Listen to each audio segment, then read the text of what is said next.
ವಿಜಯಪುರ ನಗರದ ಗೋಳಗುಮ್ಮಟ್ಟಿಂದ ಪೊಲೀಸ್ ಭವನದವರೆಗೂ ರಸ್ತೆ ಸುರಕ್ಷತಾ ಸಪ್ತಾಹ 2024 ಎಸ್ಪಿ ಋಷಿಕೇಶ್ ಸೋನವಾಣೆ ನೇತೃತ್ವದಲ್ಲಿ ರವಿವಾರ ನಡೆಯಿತು. ಎಸ್ಪಿ ಋಷಿಕೇಶ್ ಸೈಕಲ್ ತುಳಿಯುವ ಮೂಲಕ ಚಾಲನೆ ನೀಡಿದರು. ಅಲ್ಲದೆ, ಮದ್ಯಪಾನ ಮಾಡಿ ವಾಹನ ಸವಾರರು ಸಂಚಾರ ಮಾಡಬಾರದು. ಇದರಿಂದ ಅಪಘಾತ ಆಗುವ ಸಂಭವವಿರುತ್ತದೆ. ಅದಕ್ಕಾಗಿ ಪ್ರತಿಯೊಬ್ಬರು ಸಂಚಾರಿ ನಿಯಮ ಪಾಲನೆ ಮಾಡುವಂತೆ ಜನತೆಯಲ್ಲಿ ಎಸ್ಪಿ ಋಷಿಕೇಶ್ ಮನವಿ ಮಾಡಿದರು. ಈ ವೇಳೆ ಗೋಳಗುಮ್ಮಟ್ಟಿಂದ ಗಾಂಧಿಚೌಕ್ ಮಾರ್ಗವಾಗಿ ಪೊಲೀಸ್ ಭವನದ ವರೆಗೂ ಎಸ್ಪಿ ಸೇರಿದಂತೆ ಸಿಬ್ಬಂದಿಗಳು ಹೆಲ್ಮೆಟ್ ಧರಿಸಿ ಸೈಕಲ್ ಚಲಾವಣೆ ಮೂಲಕ ಜನತೆ ಹಾಗೂ ಸವಾರರಲ್ಲಿ ಜಾಗೃತಿ ಮೂಡಿಸಿದರು.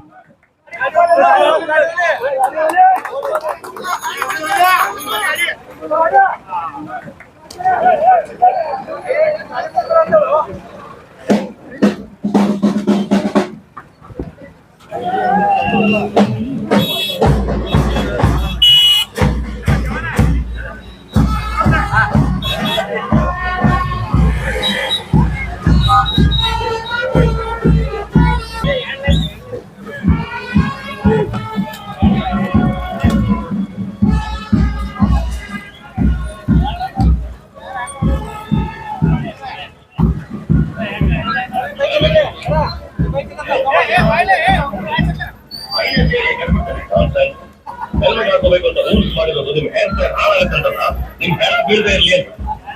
ಆಕ್ಸಿಡೆಂಟ್ ಆದ್ರೆ ಮೊದಲು ಬೀಳೋದು ನಿಮ್ ತಲೆಗೆ. ಅದರಿಂದ ಅಕಸ್ಮಾತ್ ಪ್ರಾಣ ಕಳ್ಕೊಂಡ್ರೆ ನಿಮ್ ಹೆಂಡತಿ ಮಕ್ಕಳು ನಿಮ್ಮ ನಂಬ್ಕೊಂಡಿದ್ದಾರೆ.